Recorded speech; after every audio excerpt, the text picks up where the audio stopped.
Ada beberapa hal yang membuat kenapa desa kemudian mengalami perlambatan kemajuan.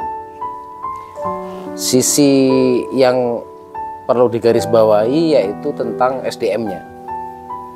Bahkan sumber daya manusia desa ini yang selama ini kuliah di tengah-tengah kota tidak menjamin mereka akan berani pulang dan kemudian mereka akan menentukan arah untuk membangun desanya.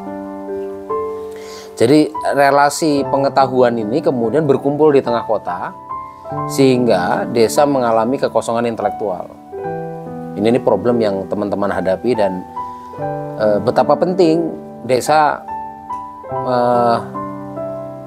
memiliki SDM-SDM yang sadar bahwa untuk memulai kemajuan dari desa itu dimulai dengan pendidikan pemberdayaan.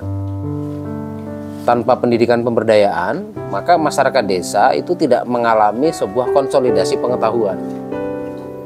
Tanpa pendidikan pemberdayaan, orang-orang desa itu kemudian tidak punya roadmap bahwa tahun ini apa yang mau dikerjakan, dan ini bukan gerakan kepala desa, tapi ini gerakan seluruh unsur desa. Nah, infrastruktur, misal jalan dan sebagainya, itu tidak bisa ditanggulangi dengan dana desa. Bisa, tapi tidak cukup semuanya. Perlu ada kegotong royongan, perlu ada pembangunan secara kolektif, perlu ada pengorbanan secara terus-menerus. Setidaknya apa yang dihasilkan oleh desa itu kemudian bisa memperbaiki infrastruktur desa, terutama jalan desa tadi. Kalau misal ada komitmen setiap warga, dia bisa iuran sajalah, targeting 1 KK 10 semen misal. Itu akan lebih baik daripada kemudian seluruh warga desa itu mencaci kepala desanya, di mana kepala desanya juga tidak punya inisiatif untuk menggerakkan masyarakat berkorban secara bersama-sama. Dan yang terjadi adalah dari Anda kecil sampai Anda mungkin umur 20 tahun seperti ini, Anda terus mengalami hal-hal yang tidak ada sesuatu yang imajinatif, yang inspiratif, yang dihasilkan dari orang-orang desa karena konsolidasi pengetahuan tadi.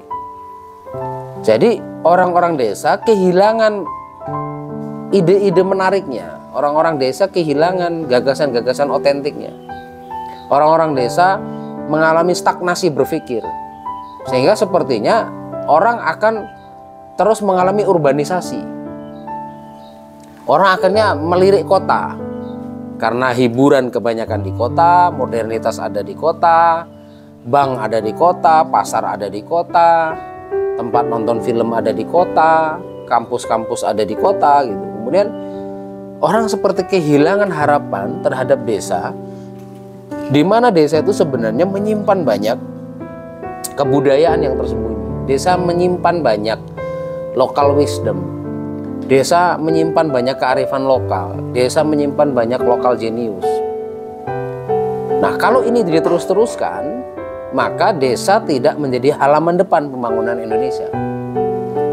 Desa akan menjadi halaman belakang pembangunan Indonesia. Padahal jumlah desa itu 75.000. Sedangkan jumlah kota itu paling berapa? 450-an berapa? Jadi tidak match gitu.